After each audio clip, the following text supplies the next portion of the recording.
ઓમ શ્રી ગણેશાય નમઃ. જય શ્રી કૃષ્ણ મિત્રો. રાજા દશરથ અને શનિદેવની ખૂબ જ સુંદર કથા છે. પૂરા ધ્યાનથી મનથી સાંભળજો. આ વિડીયોમાં આપણે શનિદેવ અને દશરથ રાજાની કથા સાંભળીશું. ઓમ શનીશ્વરાય નમઃ. દર શનિવારે આ કથા સાંભળવાનો મહિમા છે. આ કથા સાંભળવાથી શનિદેવની કૃપા પ્રાપ્ત થાય છે. જીવનમાં કષ્ટ, પીડા, બાધા દૂર થાય છે, નષ્ટ પામે છે.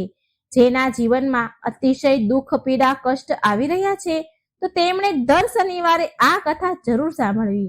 તો આ વિડીયોમાં રાજા દશરથ અને શનિદેવની કથા સાંભળીશું. જો આપને આ કથા પસંદ આવે તો વિડીયોને લાઈક કરજો, શેર કરજો અને કમેન્ટ બોક્સમાં શનિદેવનું નામ એકવાર જરૂર લખજો. ચેનલને સબસ્ક્રાઇબ પણ જરૂર કરી દેજો. પ્રાચીન કાળમાં રઘુવંશમાં દશરથ રાજા નામે પ્રસિદ્ધ ચક્રવર્તી રાજા થયા. તે 7 દ્વીપોના સ્વામી હતા. તેમના રાજ્યકાળમાં જ્યોતિષોએ શનિદેવ કૃતિકાના અંતિમ ચરણમાં જોઈને દશરથ રાજાને કહ્યું કે હવે શનિદેવ રોહિણીનું ભેદન કરી જશે. આને રોહિણી શકટ ભેદન કહેવામાં આવે છે.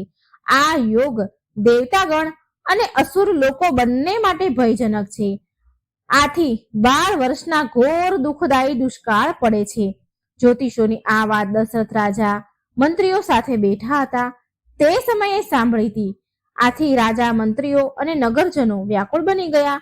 નગરો અને ગામોના વાસીઓ એકત્ર થઈ દશરથ રાજા પાસે આવ્યા અને આવી પડનાર વિપત્તિમાંથી ઉગારવા પ્રાર્થના કરી.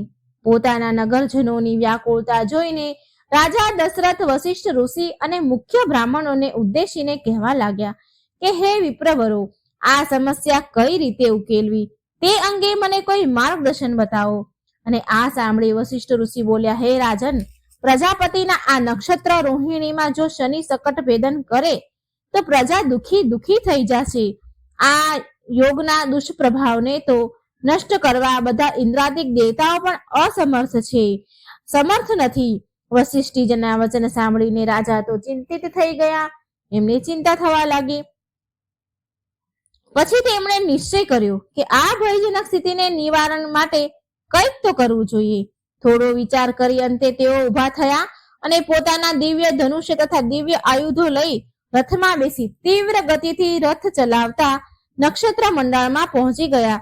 મણિયો તથા રત્નોથી સુશોભિત સોનાના રથમાં બેઠેલા રાજા રોહિણીની પાછળ આવીને ઊભા રહ્યા. શનિદેવની કૃતિકા નક્ષત્રમાંથી રોહિણી નક્ષત્રમાં જવાની ઈચ્છા જોતા દશરથ રાજાએ ધનુષ્ય ઉપર બાણ ચડાવ્યું અને શનિદેવ સામે આવીને ઊભા રહ્યા. ઓચિંતા સહસ્ત્ર દશરથ રાજાને જોઈને શનિદેવ ભય પામ્યા અને દશરથ રાજાને પૂછ્યું, હે રાજન, મારાથી તો દેવતા, અસુર, મનુષ્ય, સિદ્ધ, વિદ્યાધર, સર્પ આદિ બધા જીવો ભય પામે છે. જ્યારે તમે મને રોકવા ધનુષ બાણ ચડાવીને મારી સન્મુખ ઊભા છો, હું તમારી લાગણી, પુરુષાર્થ અને તપસ્યાને સમજી શકું છું. આથી તમારા ઉપર પ્રસન્ન થયો છું. તમારી ઈચ્છા હોય તે વરદાન માંગો, હું તે પૂર્ણ કરીશ. આથી દશરથ રાજાએ કહ્યું કે હે સૂર્યપુત્ર શનિદેવ, જો તમે મારા ઉપર પ્રસન્ન થયા છો તો મને એવું વરદાન આપો. હું એવું વરદાન માંગુ છું કે જ્યાં સુધી નદીઓ, સાગરો, ચંદ્રમા, સૂર્ય અને પૃથ્વી આ સંસારમાં છે ત્યાં સુધી તમે રોહિણી શકટનું ભેદન તમે ક્યારેય કરશો નહીં. આટલી મારી ઈચ્છા પૂર્ણ કરો. ત્યારે શનિદેવે તથાસ્તુ કહ્યું. ત્યારબાદ શનિદેવ બોલ્યા, હે રાજન, આ ઉપરાંત બીજું પણ વરદાન માંગો. આથી દશરથ રાજાએ પ્રસન્ન થઈને બીજું વરદાન માંગતા પહેલા શનિદેવની સ્તુતિ કરતા બોલ્યા કે જેમના શરીરનો વર્ણ કૃષ્ણ, નીલ તથા ભગવાન શંકર સમાન છે તે શનિદેવને નમસ્કાર છે. જે જગતને માટે કાળ, અગ્નિ કે કૃતાંત રૂપ છે એવા શનેશ્વરને વારંવાર નમસ્કાર છે. જેમનું શરીર કંકલ જેવું માંસહીન તથા જેમની દાઢી, મૂછ અને જટા વધેલ છે, જેને મોટા નેત્રો, પીઠમાં ચોટેલ પેટ ભયાનક છે એવા શનીશ્વરને નમસ્કાર છે. જેના શરીરનો ઢાંચો ફેલાયેલો છે, રૂવાટા મોટા છે, લાંબુ, પહોળું તથા સૂકું લાકડી જેવું શરીર છે તથા જેમની દાઢી કાળરૂપ છે એવા શનેશ્વર દેવને વારંવાર નમસ્કાર છે, પ્રણામ છે. હે શનિદેવ, તમારા નેત્ર કોટરની જેમ ગહેરાઈ વાળા છે. તમારી સામે દ્રષ્ટિ કરવી કઠિન છે. તમે ઘોર, રૌદ્ર, ભીષણ અને વિકરાળ છો. બલિમુખ એવા બધું ભક્ષણ કરનાર એવા સૂર્યનંદન ભાસ્કર પુત્ર અભય દેહ વાળા તમને નમસ્કાર છે. નીચી દ્રષ્ટિ વાળા અને મંદ ગતિ વાળા શનિદેવ સમર્થક આપણે નમસ્કાર છે. યોગ અભ્યાસમાં તત્પર એવા તપસ્યાથી દેહને દગ્ધ કરે છે. મુખથી આતુર અને અતૃપ્ત રહો છો. જ્ઞાન નેત્રો તમને નમસ્કાર કરે છે. સંતુષ્ટ થતા રાજ્ય આપો છો અને નારાજ થતા હરી લો છો. દેવતા, અસુર, મનુષ્ય, સિદ્ધ, વિદ્યાધર અને નાગ આ બધા તમારી દ્રષ્ટિ પડતા નાશ પામે છે. હે શનિદેવ, મારા ઉપર પ્રસન્ન થાઓ. હું વરદાન યોગ્ય છું. હું તમારી શરણમાં આવ્યો છું. દશરથ રાજાની આવી પ્રાર્થનાથી, આવી સ્તુતિથી શનિદેવ બોલ્યા, હે દશરથ રાજા, તમારી આ સ્તુતિથી હું અત્યંત સંતુષ્ટ છું. તમારી ઈચ્છા અનુસાર બીજું વરદાન માંગો. દશરથ રાજા બોલ્યા, હે શનિદેવ, આજથી તમે દેવતા, અસુર, મનુષ્ય, પશુ, પક્ષી, નાગ આદિ કોઈ પણ પ્રાણીને પીડા આપશો નહીં. આ વરદાન હું માંગુ છું. શનિદેવ કહે છે, હે રાજન, તમે જે માંગ્યું એ વરદાન હું આપું છું, પણ જે મારી પ્રાર્થના કરી છે તેવી અન્ય કોઈ પણ પ્રાર્થના કરશે તો હું તેમને બાધારૂપ નહીં બનું. જેમના ગોચરમાં મહાદશા, અંતરદશા અથવા લગ્ન સ્થાન બીજા, 8મા અને 12મા સ્થાનમાં શનિ હોય તે વ્યક્તિ પવિત્ર થઈ સવારે, બપોરે કે સંધ્યા સમયે તમારા જેવી પ્રાર્થના કરશે તો હું તેમને પીડિત નહીં કરું. હે રાજન, જેમને મારી કૃપા પ્રાપ્ત કરવી હોય તેને લોખંડની મારી મૂર્તિ બનાવી તેની 4 ભુજામાં ધનુષ્ય બાણ ભાલો ધારણ કરેલ હોય આ સ્ત્રોતનો 10,000 વાર પાઠ જપ કરી તેનું દશાંશ હવન કરે. હવનની સામગ્રીમાં કાળા તલ, શમીપત્ર, ઘી, નીલકમળ, ખાંડ મેળવેલ ખીર બનાવીને ત્યાર પછી દૂધથી નિર્મિત પદાર્થો બ્રાહ્મણોને જમાડવા. મૂર્તિને તેલ અથવા તલના જથ્થામાં રાખી વિધિપૂર્વક પૂજન કરવું. કુમકુમ વગેરે ચડાવવું. બીલી તથા કાળી તુલસી તેમજ શમીના પાંદડા અર્પિત કરવા. કાળા રંગનું વસ્ત્ર, બળદ, દૂધ આપનાર ગાય વાછરડા સહિત દાન કરવું. હે રાજન, આ સ્ત્રોત દ્વારા મારો પાઠ કરે છે તેને હું કોઈ પણ પ્રકારની પીડા નહીં આપું, તેની રક્ષા કરીશ. આ પ્રમાણે જગતના બધાને પીડાથી હું મુક્ત કરીશ. આમ 2 વરદાન શનિદેવ પાસેથી મેળવીને દશરથ રાજા રથમાં બેસી તેમના રાજ્યમાં પાછા આવ્યા.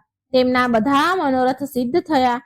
જે વ્યક્તિ શનિદેવના 10 નામો છે, જે એના નામ આ પ્રમાણે છે: કોણસ્થ, પિંગલ, બબ્રુ, કૃષ્ણ, રોંદક, યમ, સૌરી, શનેશ્વર, મંદ અને પીપળાશ. પીપળાના ઝાડ નીચે બેસીને જો આ 10 નામના જાપ કરે તો તેને કોઈ પણ પીડા થશે નહીં. અકાળ મૃત્યુથી ઉદ્ધાર થશે તેનો. આ માટે તલના તેલથી સ્નાન કરવું, ધાન્ય, અડદ, લોખંડ તથા સોનાનું દાન કરવું. આ સ્ત્રોતનો પાઠ કરવાથી અર્થ, કામ, સુખ અને આરોગ્યની પ્રાપ્તિ થાય છે. તો મિત્રો, આ હતી રાજા દશરથની અને શનિદેવની કથા. પ્રત્યેક વ્યક્તિને શનિના દુષ્પ્રભાવથી બચવું જોઈએ એના માટે ઘણા ઉપાય ભગવાને બતાવ્યા છે.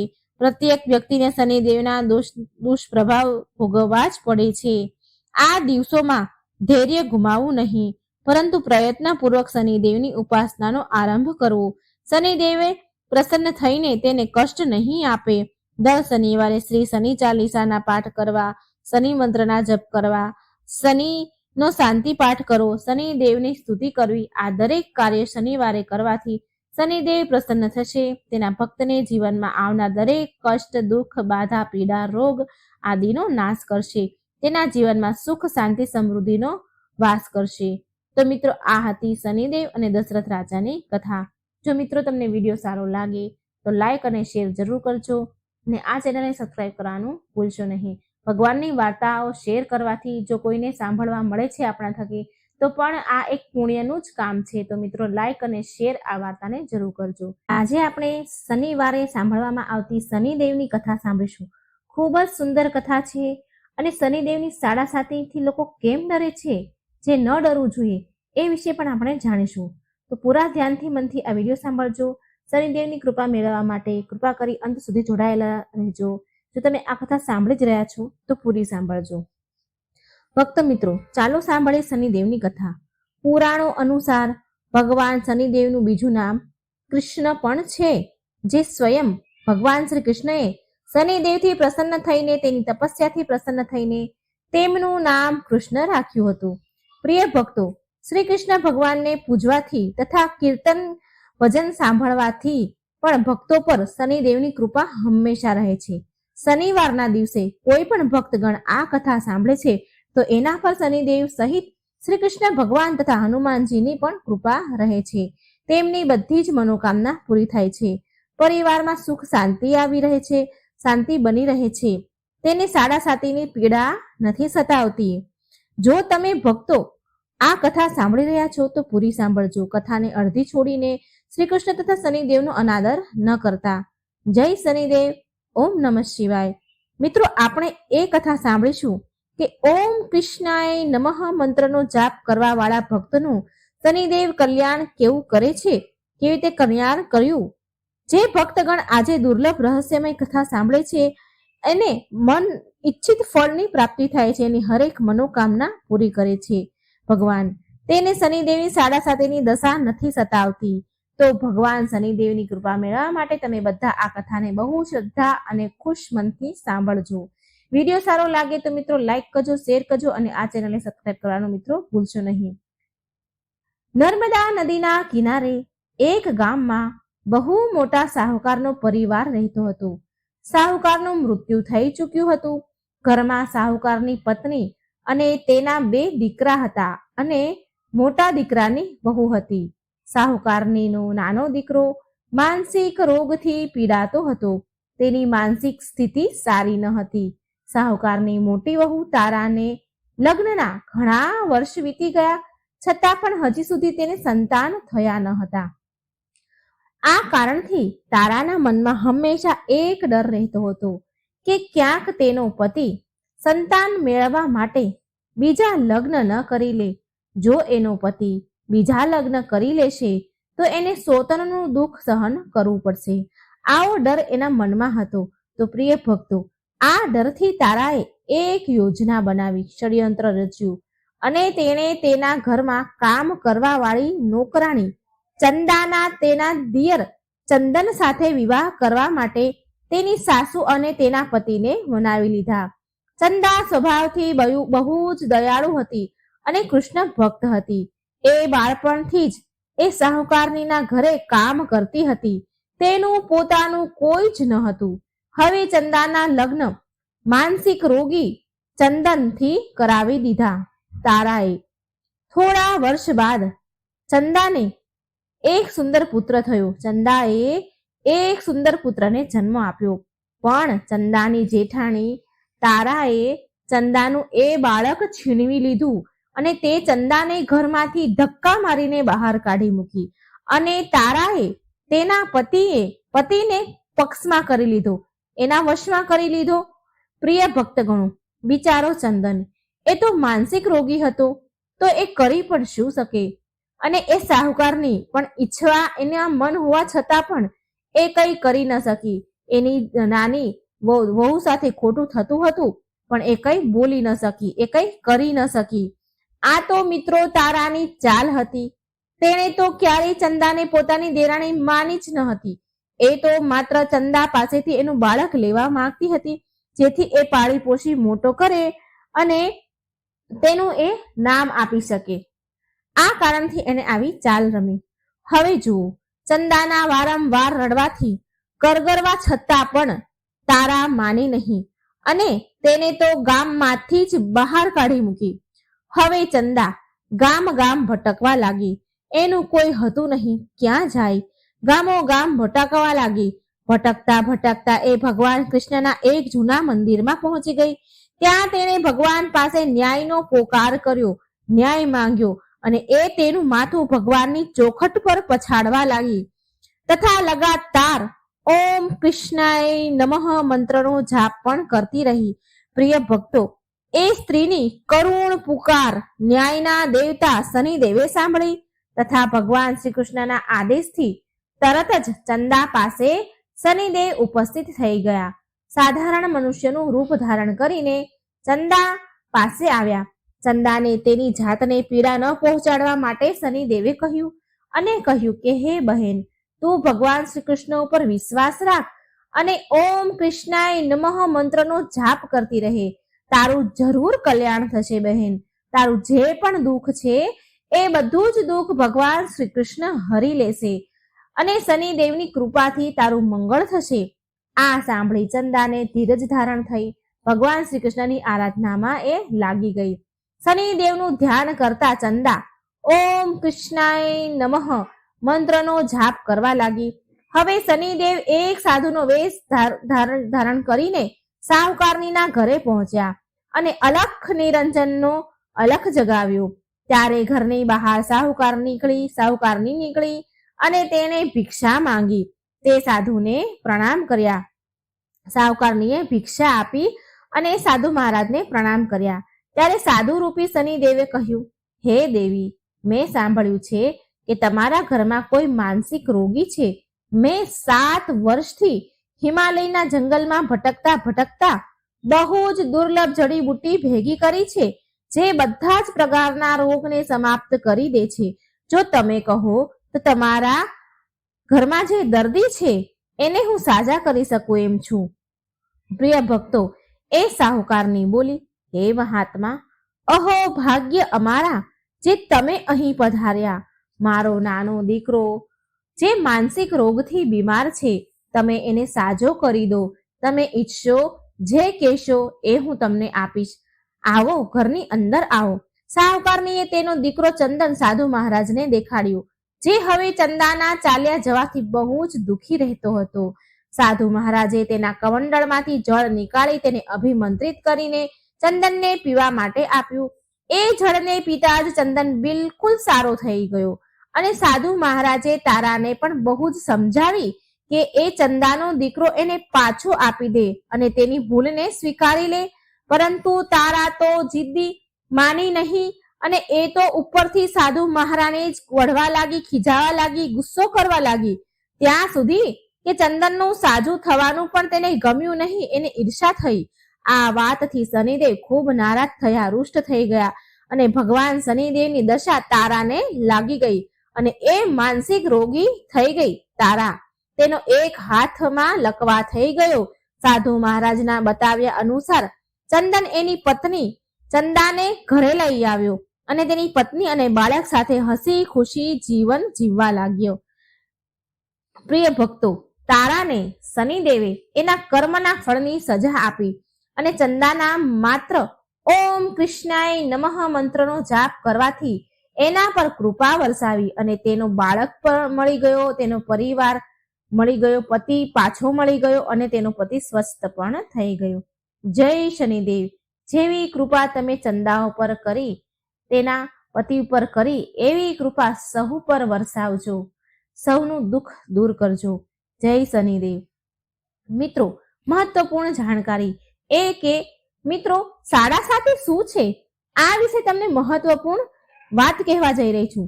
સાડા સાતી શું હોય છે, આનાથી લોકો કેમ ડરે છે? હા, એ વાત તો સાચી છે કે જ્યારે શનિદેવની સાડા સાતી દશા બેસે છે ત્યારે મનુષ્યને કઠણાઈઓ અને દુઃખોનો સામનો કરવો પડે છે. પરંતુ મિત્રો, આમાં ગભરાવા જેવી કોઈ વાત નથી. આમાં કઠણાઈ અને મુશ્કેલ હાલાત જરૂર આવે છે, પરંતુ આ સમય દરમિયાન વ્યક્તિને કામયાબી સફળતા પણ મળે છે. બહુ બધા વ્યક્તિ સાડા સાતીના પ્રભાવથી ઊંચાઈઓ પર પહોંચી જાય છે. સાડા સાતી વ્યક્તિને કર્મશીલ બનાવે છે અને તેને કર્મ તરફ લઈ જાય છે. હઠી, જિદ્દી, અભિમાની અને કઠોર આચરણવાળા વ્યક્તિ પાસે આ ઘણી મહેનત કરાવે છે. સાડા સાતીના 3 ચરણ હોય છે. સાડા સાતીનું પહેલું ચરણ નજીકના સંબંધી અને જાતકને પ્રભાવિત કરે છે.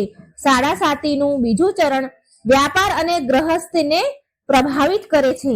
સાડા સાતીનું ચોથું ચરણ બાળકો, પરિવાર અને સ્વાસ્થ્યને પ્રભાવિત કરે છે. ભગવાન શનિદેવ ન્યાયના દેવતા છે. એ કોઈને પણ એમ જ દંડ નથી આપતા. જો દંડ આપે છે ને તો એને એની સાથે બહુ મોટી શિક્ષા પણ આપે છે. જેવી રીતે એક માતા તેના પુત્રની ભૂલ પર એને દંડ આપે છે, એની ભલાઈ માટે તેને સાચા રસ્તા પર લઈ જવા માટે, બસ આવી જ રીતે શનિદેવ કર્મ અને ન્યાયના માર્ગ પર ચાલવા માટે મનુષ્યને દંડ આપે છે. જેથી એ ડરથી આગળ કોઈ ખોટું કાર્ય ન કરે. બસ આ જ રીતે ભગવાન શનિદેવ તો ન્યાયના દેવતા છે, ન્યાયની મૂર્તિ છે. તેની પૂજા તથા ભક્તિ કરીને વ્યક્તિ ધન દોલતથી સંપન્ન થઈ જાય છે, સફળતાની ઊંચાઈઓને અડે છે. વ્યક્તિ તેના જીવનમાં પ્રગતિ કરે છે, ઘરમાં સુખ સમૃદ્ધિ વૈભવનું આગમન થાય છે, વ્યક્તિનું જીવન સુખમય થઈ જાય છે. ભગવાન શનિદેવને પ્રસન્ન કરવા માટે શનિવારના દિવસે પીપળાના ઝાડ નીચે સાંજે દીવો જરૂર કરવો જોઈએ અને કૂતરાને તેલથી ચોપડેલી રોટલી ખવડાવવી જોઈએ. શનિવારે જળમાં તલ નાખી પીપળાના પાણી ચડાવવું જોઈએ. આનાથી શનિદેવ અત્યંત પ્રસન્ન થાય છે. ભગવાન શનિદેવને પ્રસન્ન કરવા માટે શનિવારના દિવસે પીપળાના ઝાડ નીચે સાંજે દીવો જરૂર કરવો અને કૂતરાને તેલથી ચોપડેલી રોટલી જરૂર ખવડાવી. શનિવારે જળમાં તલ નાખી પીપળાને પાણી ચડાવવું. આમ કરવાથી શનિદેવ અત્યંત પ્રસન્ન થાય છે અને મહામંત્ર ઓમ કૃષ્ણાય નમઃ મંત્રનો જાપ પણ કરવો જોઈએ. આનાથી શનિદેવ ખુશ થાય છે, એમની સાડાસાતીનો પ્રભાવ ઓછો પડે છે. તો મિત્રો, આ હતી શનિદેવની કથા. સાડાસાતીનું મહત્વ શું છે કે લોકો કેમ ડરે છે, એ બધું જ તમને આ વિડીયોમાં સમજાવ્યું. તમને વિડીયો સારો લાગે તો લાઈક અને શેર જરૂર કરજો. મિત્રો, મારી વાર્તા તમને કેવી લાગે છે એ મને એકવાર જરૂર જણાવજો, જેથી મારું પણ પ્રોત્સાહન વધે. તો બજરંગબલીની જય, હનુમાનજીની જય. એક ડોસીમાની આ વાર્તા છે. એક ડોસીમાં રોજ હનુમાનજીના મંદિરે જતા હતા. એ ચૂરમાનો લાડવો અને એક રોટલી લઈને મંદિરે રોજ આવે અને હનુમાનજીને એમ કહે કે કાંધે સોટી લાલ લંગોટી. આટલું કહેતા જ આટલું બોલે એની સાથે જ હનુમાનજી આવે અને ચૂરમાના લાડુ અને રોટલી ખાઈ લે. પછી ડોસી બોલે કે મેં તમને આપ્યું જવાનીમાં અને તમે મને આપજો ગઢપણમાં. પૂજા કર્યા બાદ તે ડોસીમાં પાછા ઘરે આવી જતા. એક દિવસ તેની વહુ બોલી, સાસુમાં, તમે રોજ લાડવો અને રોટલી લઈને ક્યાં જાઓ છો? ત્યારે ડોસીમાં બોલ્યા, વહુ, હું બાલાજીના મંદિરમાં જાઉં છું. તો વહુ બોલી, હવે મંદિરે જવાનું બંધ કરો, આ રોજ રોજ જવાનું બંધ કરો. સાસુમાં બિચારા દુઃખી થયા. એમણે કઈ જવાબ આપ્યો નહીં અને પછી તો સાસુમાં એણે કઈ ન ખાધું ન પીધું અને જઈને સૂઈ ગયા.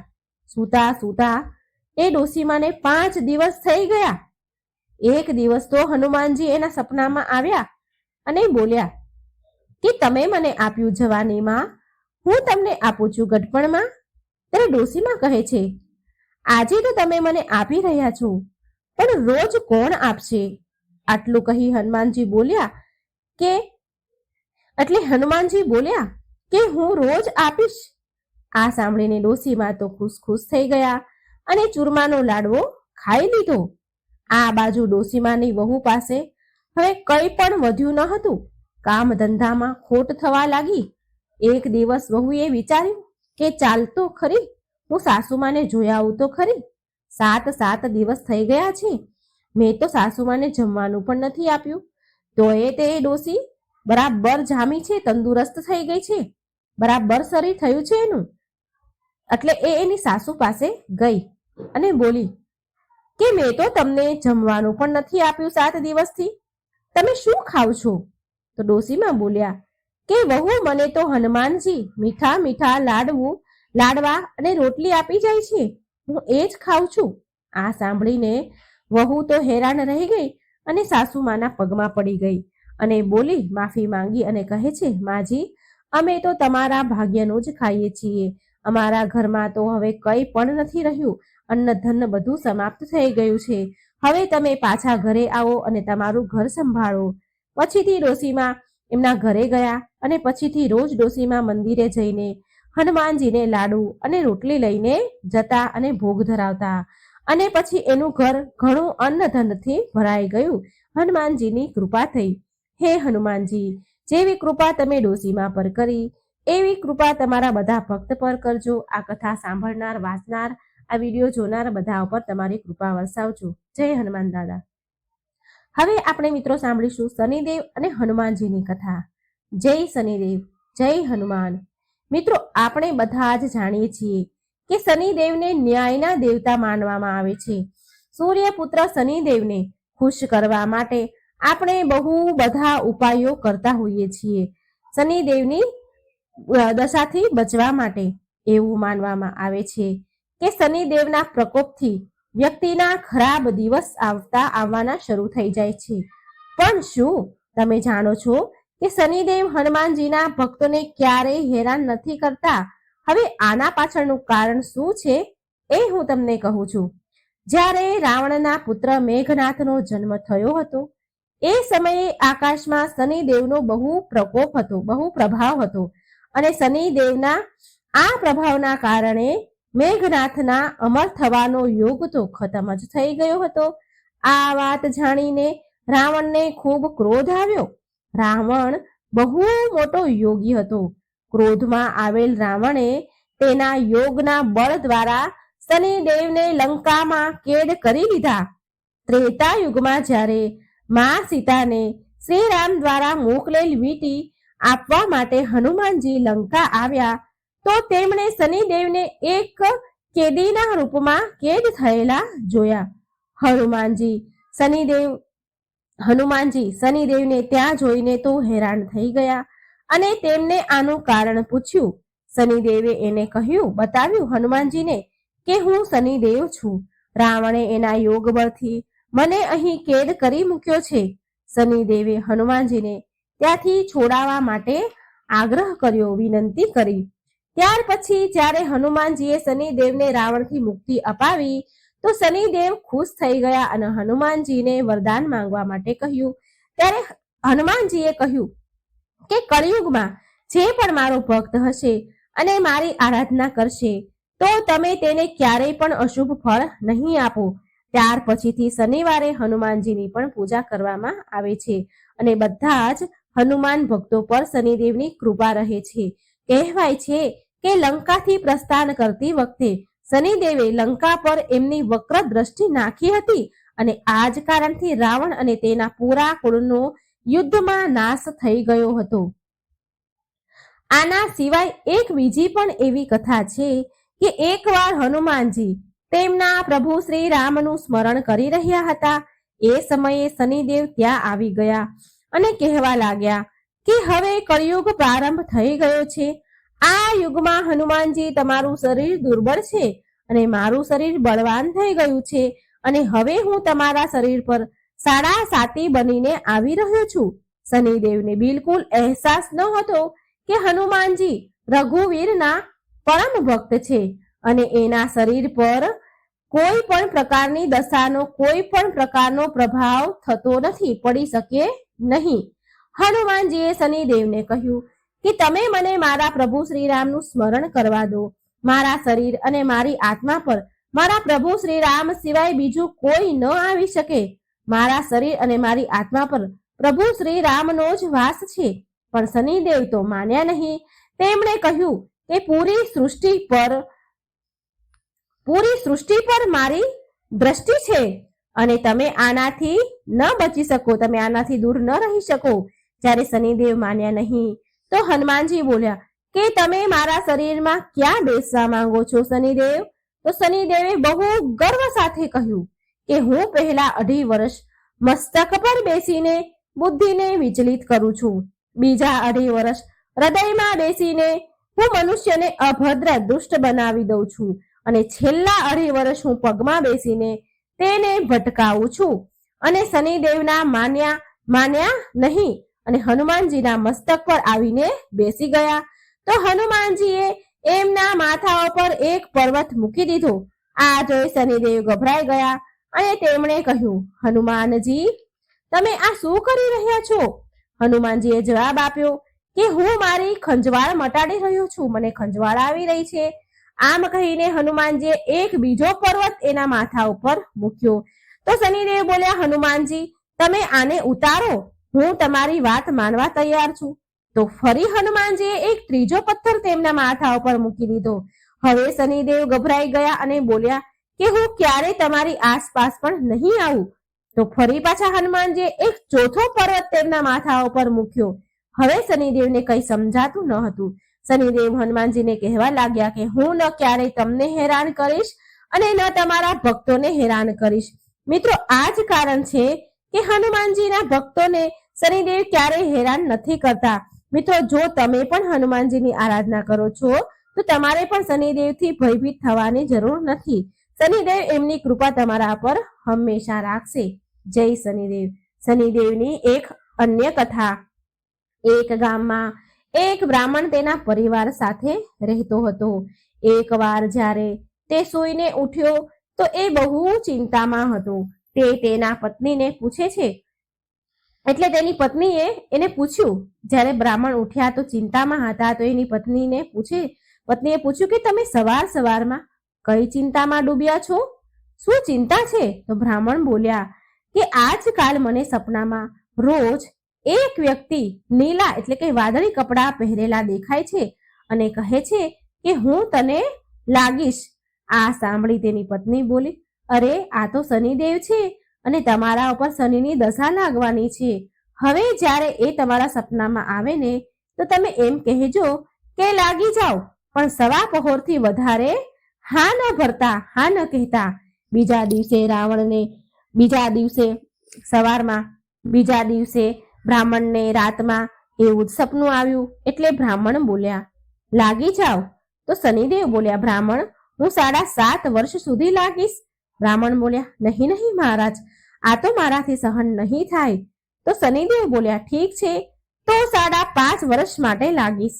તો બ્રાહ્મણ દેવ બોલ્યા, નહીં મહારાજ, નહીં, હું આ સહન નહીં કરી શકું. તો શનિદેવ ફરી બોલ્યા કે તો 2.5 વર્ષ લાગીશ. એટલે બ્રાહ્મણ બોલ્યા, મહારાજ આ પણ મારાથી સહન નહીં થાય. આમ કરતા કરતા શનિદેવ બોલ્યા, સવા પહોર માટે તો તારે મારી દશા સહન કરવી જ પડશે. પછી બ્રાહ્મણ હા પાડે છે અને સવાર ઉઠીને બ્રાહ્મણે તેની પત્નીને બધી વાત કહી અને બોલ્યા કે મને સવા પહોરની દશા લાગી છે. તું મને સોનાના 2 સિક્કા આપી દે. હું જંગલમાં જઈશ, ત્યાં બેસી અને પૂજા પાઠ કરીશ અને સમય પૂરો થવા પર પાછો આવી જઈશ. તું ઘરે જ રહેજે, બાળકોને પણ બહાર ન જવા દેતી, કોઈની સાથે ઝઘડો પણ ન કરતી. આમ કહી બ્રાહ્મણ જંગલમાં ચાલ્યા ગયા. ત્યાં પૂજા પાઠ કરવા લાગ્યા. એક પહોર તો આમ વીતી ગયો. બ્રાહ્મણે વિચાર્યું કે એક પહોર તો વીતી ગયો, હવે થોડી જ વારમાં આ બીજો જે સમય બાકી છે એ રસ્તામાં જ કપાઈ જશે. આમ વિચારીને એ બ્રાહ્મણ ઘર તરફ આગળ વધ્યા. પરંતુ શનિની દશાથી કોણ બચી શક્યું છે? શનિદેવે રસ્તામાં તરબૂચનું ખેતર મૂકી દીધું. બ્રાહ્મણ વિચારે છે કે બાળકો માટે તરબૂચ લઈ જાઉં. બ્રાહ્મણે તરબૂચના જે ખેતરના માલિક હતા એને અવાજ આપ્યો, બોલાવ્યા, પણ એ માળી આવ્યો નહીં. તો બ્રાહ્મણે એક સોનાનો સિક્કો ત્યાં મૂકી દીધો અને 2 તરબૂચ તોડી લીધા અને તેના થેલામાં મૂકીને આગળ વધ્યા. શનિદેવ રાજાના સૈનિકોના વેશમાં આવ્યા. રાજાના સૈનિકોનો વેશ ધર્યો અને આવ્યા અને બોલ્યા, બ્રાહ્મણ આ તારા થેલામાં શું છે? બ્રાહ્મણ બોલ્યા કે તરબૂચ છે, તરબૂચ તોડીને લાવ્યો છું મારા છોકરાઓ માટે. સૈનિક બોલ્યા, ખોલીને બતાવો. જેવા બ્રાહ્મણ થેલો ખોલે છે કે તરબૂચની જગ્યાએ રાજાના છોકરાના માથા દેખાયા. એ સૈનિકો બ્રાહ્મણને પકડીને રાજા પાસે લઈ ગયા અને કહ્યું કે આ બ્રાહ્મણે તમારા બંને પુત્રને મારી નાખ્યા છે. આ થેલામાં એમના માથા છે. રાજાના તો હોશ ઉડી ગયા. રાજા બોલ્યા, આ બ્રાહ્મણને ફાંસી પર લટકાવી દો. બ્રાહ્મણને ફાંસી દેવાની તૈયારી થવા લાગી. તો બ્રાહ્મણ બોલ્યા કે મારે પૂજા પાઠ મને કરી લેવા દો, પછી તમે મને ફાંસીએ ચડાવી દેજો. આ મારી છેલ્લી અંતિમ ઈચ્છા છે. રાજા બોલ્યા, ઠીક છે, એમને પૂજા કરવા દો. હવે બ્રાહ્મણની દશાનો જે થોડો સમય બાકી હતો, વધ્યો હતો, એ પૂજા પાઠમાં પૂરો થઈ ગયો. રાજાના બંને છોકરા શિકાર રમવા ગયા હતા તો એ રમીને પાછા આવી ગયા અને એને જોઈને રાજા તો હેરાન થઈ ગયા. એમણે વિચાર્યું કે આ શું, મારા છોકરા તો જીવતા છે. રાજાએ બ્રાહ્મણની ફાંસી રોકી દીધી અને બોલ્યા કે બ્રાહ્મણ, તમે આ શું જાદુ ટોના કર્યું છે? બ્રાહ્મણ બોલ્યા, મહારાજ, મેં કોઈ જાદુ નથી કર્યું. આ તો મારા ઉપર શનિની દશા લાગી હતી અને આ જ કારણથી, આ જ પરિણામથી આવું બધું મારી સાથે બન્યું. આ બધું એનું જ પરિણામ છે. રાજાએ પૂછ્યું કે દશા લાગે તો શું ઉપાય કરવો જોઈએ? બ્રાહ્મણ બોલ્યા કે જો રાજાને શનિની દશા લાગે તો કાળા હાથીનું દાન આપવું જોઈએ. કોઈ શેઠને કે કોઈ સાહુકારને દશા લાગે તો કાળા ઘોડાનું દાન કરવું જોઈએ. સાધારણ ગ્રહસ્થ મનુષ્યને દશા લાગે તો એમને કાળા કૂતરાને તેલથી ચોપડેલી રોટલી આપવી જોઈએ. પીપળાના ઝાડને પાણી રેડવું જોઈએ અને કથા વાર્તા કરવી જોઈએ. પછી રાજાએ બ્રાહ્મણને છોડી દીધા. બ્રાહ્મણ ઘરે પહોંચ્યા તો એની પત્નીએ પૂછ્યું કે થેલામાં શું છે? તો બ્રાહ્મણ બોલ્યા કે તરબૂચ લાવ્યો છું બાળકો માટે. પત્નીએ થેલો ખોલીને જોયું તો તરબૂચની જગ્યાએ ધન ભર્યું હતું. પત્નીએ પૂછ્યું કે આટલું બધું ધન ક્યાંથી લાવ્યા? તમને તો શનિની દશા લાગી હતી ને? બ્રાહ્મણ બોલ્યા, જ્યારે દશા લાગી હતી તો તરબૂચની જગ્યાએ રાજાના દીકરાના માથા થઈ ગયા હતા અને ફાંસી પર ચડવાની તૈયારી થઈ હતી. અને જ્યારે દશા ઉતરી તો તરબૂચની જગ્યાએ ધન થઈ ગયું છે. તરબૂચ ધનમાં ફરી ગયા છે. હે શનિ મહારાજ, જેવી દશા બ્રાહ્મણની દશા લાગી હતી ત્યારે થઈ હતી એવી દશા કોઈના ઉપર ન કરતા અને જેવી દશા બ્રાહ્મણની દશા ઉતરી ત્યારે થઈ હતી એવી કૃપા બધા ઉપર કરજો. બોલો શનિ મહારાજની જય. ભગવાન શિવ પણ શનિની વક્ર દ્રષ્ટિથી નતા બચી શક્યા. ભગવાન શિવ પર પણ પડી હતી શનિદેવની વક્ર દ્રષ્ટિ. સરસ મજાની કથા છે મિત્રો, સાંભળો. આ કથા ભગવાન ભોળાનાથની અને શનિદેવની છે. એક સરસ કથા લઈને હું આવી છું મિત્રો. શનિદેવને ન્યાયના દેવતા કહેવાય છે. પોતાના જીવન કાળમાં દરેક વ્યક્તિને શનિદેવની વક્ર દ્રષ્ટિનો સામનો કરવો જ પડે છે. નવગ્રહોમાં શનિદેવ સૌથી ધીરે ચાલવા વાળા ગ્રહ છે અને આ બધા રાશિઓનું ભ્રમણ કરવા માટે 30 વર્ષનો સમય લગાડે છે શનિદેવ. મનુષ્ય, દેવતા, દાનવ, ઋષિ મુનિ બધાને જ આમની વક્ર દ્રષ્ટિનો સામનો કરવો પડે છે. ત્યાં સુધી કે એકવાર ભગવાન શિવને પણ શનિદેવની વક્ર દ્રષ્ટિનો સામનો કરવો પડ્યો હતો. એક કથા અનુસાર શનિદેવ ભગવાન શંકરના ઘરે કૈલાસ પર્વત પર પહોંચ્યા અને શનિદેવે ભોળાનાથને પ્રણામ કર્યા. ભોળાનાથ બોલ્યા, બોલો શનિદેવ, કેવી રીતે અહીં આવવાનું થયું? તો શનિદેવ બોલ્યા, સમયના ચક્ર અનુસાર કાલે મારી વક્ર દ્રષ્ટિ તમારા ઉપર પડવાની છે, એટલે કે કાલે હું તમારી રાશિમાં ભ્રમણ કરીશ. શનિદેવની વાત સાંભળીને ભોળાનાથ હેરાન થયા અને પૂછ્યું કે શનિ, તમે ક્યાં સુધી મારી રાશિ પર રહેશો? ત્યારે શનિદેવ બોલ્યા, પ્રભુ, સવા પહોર સુધી તમારા પર મારી દ્રષ્ટિ રહે. સવા પહોર સુધી મારી દ્રષ્ટિ તમારા ઉપર રહેશે. આમ કહી શનિદેવ ભોળાનાથને પ્રણામ કરી અને ચાલ્યા ગયા. હવે મહાદેવ મૂંઝાયા, વિચાર કરવા લાગ્યા કે મારે શનિની વક્ર દ્રષ્ટિથી બચવું પડશે. જો મારા ઉપર શનિની વક્ર દ્રષ્ટિ પડશે તો દેવો શું વિચારશે? મહાદેવ એક યોજના બનાવે છે કે કાલે સવારે હું શનિના આવતા પહેલા જ કૈલાસ છોડીને મૃત્યુલોક પર ચાલ્યો જઈશ અને કંઈક એવું કરીશ કે શનિની વક્ર દ્રષ્ટિથી હું બચી જઈશ. બીજા જ દિવસે ભગવાન ભોળાનાથ મૃત્યુલોકમાં ધરતી પર પહોંચ્યા અને એક હાથીનું રૂપ ધારણ કરી લીધું. હાથીના રૂપમાં મહાદેવને આખો દિવસ રહેવું પડ્યું. આમ તેમ ભટકતા એમણે જ્યારે એક નગરમાં પ્રવેશ કર્યો તો લોકો ડરવા લાગ્યા, ગભરાવા લાગ્યા અને હાથીને ભગાડવા લાગ્યા. હાથીના રૂપમાં જ એમને જળ અને અન્ન વધુ ભોજન ગ્રહણ કરવું પડ્યું. દિવસ ઢળ્યો. મહાદેવ વિચારે છે કે ચાલો, આજે તો દિવસ પૂરો થઈ ગયો, વીતી ગયો. હું શનિની વક્ર દ્રષ્ટિથી બચી ગયો છું. હવે તો કૈલાસ પર પાછો ચાલ્યો જો. પછી મહાદેવ હાથીનું રૂપ બદલી તેમના અસલ રૂપમાં આવી ગયા અને કૈલાસ પહોંચતા જોયું કે શનિદેવ પહેલાથી જ ત્યાં હાજર હતા. શનિદેવ મહાદેવને જોતા જ પ્રણામ કરે છે. એમને જોઈને ભોળાનાથ હસ્યા અને બોલ્યા, જોયું શનિદેવ, હું તમારી વક્ર દ્રષ્ટિથી બચી ગયો ને? તમે તમારી વક્ર દ્રષ્ટિ મારા ઉપર ન નાખી શક્યા ને? મહાદેવની વાત સાંભળી શનિદેવ બોલ્યા કે હે પ્રભુ, મારી વક્ર દ્રષ્ટિથી ન દેવ બચી શક્યા છે, ના મનુષ્ય બચી શક્યા છે, ન દાનવ બચી શક્યા છે, અને ના તમે પણ બચી શક્યા છો. મહાદેવ તો હેરાન થઈ ગયા સાંભળી અને બોલ્યા, કેવી રીતે શનિદેવ? તો શનિદેવ બોલ્યા, પ્રભુ, આ મારી વક્ર દ્રષ્ટિનો જ પ્રભાવ હતો કે તમે તમારું વાસ્તવિક સ્વરૂપ ત્યાગીને હાથીની યોનિમાં તમે ગયા. તમારે હાથીની યોનિમાં જવું પડ્યું, આમ તેમ ભટકવું પડ્યું, પશુ યોનિમાં જ તમારે અન્ન જળ ગ્રહણ કરવું પડ્યું, તમારું નિવાસ સ્થાન કૈલાસ છોડવું પડ્યું. મારી દ્રષ્ટિ જેવી તમારી ઉપર પડી એ જ પરથી તમને શનિ દશાના તમે પાત્ર બની ગયા હતા. આ સાંભળી મહાદેવ હસ્યા અને શનિદેવને ગળે લગાડ્યા અને બોલ્યા કે શનિદેવ, ખરેખર તમે મારા શિષ્ય કહેવાને યોગ્ય છો. સાથે એ વરદાન આપ્યું કે 9 ગ્રહોમાં તમારું સ્થાન શ્રેષ્ઠ હશે. જીવનમાં સારા કામ કરવા વાળા તમારાથી ભયભીત નહીં થાય અને જળમાં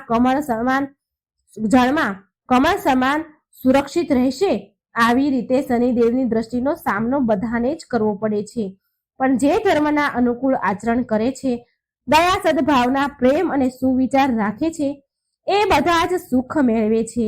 જે વ્યક્તિ શનિવારે પીપળાના ઝાડને પાણી અર્પણ કરે છે, કાળી વસ્તુનું દાન કરે છે, ગાયત્રી મંત્રના જાપ કરે છે, પશુ પક્ષીઓને અન્ન અને જળ આપે છે, કીડિયારું પૂરે છે, લોટ નાખે છે અને શનિ ચાલીસા વાંચે છે અને શનિદેવની કથા સાંભળે છે, એના ઉપર શનિદેવની કૃપા સદાય માટે બની રહે છે. બોલો જય શનિદેવ, જય હનુમાનજી.